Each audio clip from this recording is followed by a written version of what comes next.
ನಡೆದಾಡೋಕ್ಕಾಗದೇ ಇರೋ ಕುಂಟನಿಗೆ ತಾನು ಕುತ್ಕೊಂಡಿರೋ ಗೋಡೆ ಮೇಲಿನ ಚಿತ್ರಗಳೇ ಒಂಥರ ಪ್ರಪಂಚ ಅಂತೆ. ಅದೇ ಕುಲು ಮನಾಲಿ ಮತ್ತು ಕೊಡಗು ಇನ್ನೊಂದು ಮತ್ತೊಂದು ಎಲ್ಲ ಅಂತೆ.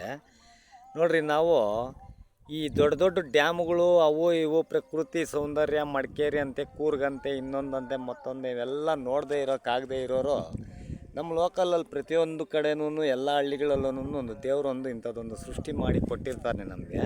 ನೋಡಿರಿ, ಇದು ನಮ್ಮ ಗುಂಡುಮಗೆರೆ ಏರಿಯಾ ಅಂತ, ಬೆಂಗಳೂರು ರೂರಲ್ಲು, ಅಂದರೆ ಬರಪೀಡಿತ ಪ್ರದೇಶಗಳೇ ಇವೆಲ್ಲ. ಆದ್ರೂ ನೋಡಿರಿ ನಮ್ದು ಹೆಂಗಿದೆ, ಧರ್ಮಸ್ಥಳ ಥರ ಕಾಣಿಸ್ತಾ ಇದೆ ಈ ಕಡೆ. ಇದು ದೊಡ್ಡದು ಕೆರೆ, ಇದು ಸುಮಾರು ಒಂದು 180 ಕೆರೆ ವಿಸ್ತೀರ್ಣ ಐತೆ. ಈಗ ಅದು ಬೇರೆ ಈ ಆಶ್ಲೇಷ ಮಳೆನಲ್ಲಿ ಬಿದ್ದಿದ್ದಕ್ಕೆ ಒಳ್ಳೆ ಮಳೆ ಬಿದ್ದು ಒಳ್ಳೆ ನೀರು ಬಂತು.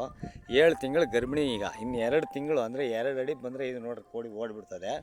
ಈ ಕೆರೆ ಯಾವ ಪುಣ್ಯಾತ್ಮ ನಮ್ಮ ಇದರಲ್ಲಿ ಕಟ್ಸೋದ್ನೋ ಅವನು ನಮಗೆ ನಿತ್ಯದ ದೇವರು. ತುಂಬ ಒಳ್ಳೆಯ ಜಾಗದಲ್ಲಿ ನಾವಿದ್ದೀವಿ. ಅದಕ್ಕೆ ಹೇಳಿದ್ನಲ್ಲ ಇಷ್ಟೊತ್ತು, ನಡಿದಾರದ ಕುಂಟನಿಗೆ ಇದ್ದ ಜಾಗನೇ ಇದಂತೆ ಅಂಥದ್ದು ಮಡಿಕೇರಿ ನೀಲಗಿರಿ ಅಂತ ಟೂರಿಸಮ್ ಪ್ಲೇಸ್ ಅಂತೆ. ಇದೊಂದು ನಮಗೊಂದು ಇದು ಮಳೆಗಾಲದಲ್ಲಿ ಒಳ್ಳೆ ಟೂರಿಸಮ್ ಪ್ಲೇಸು.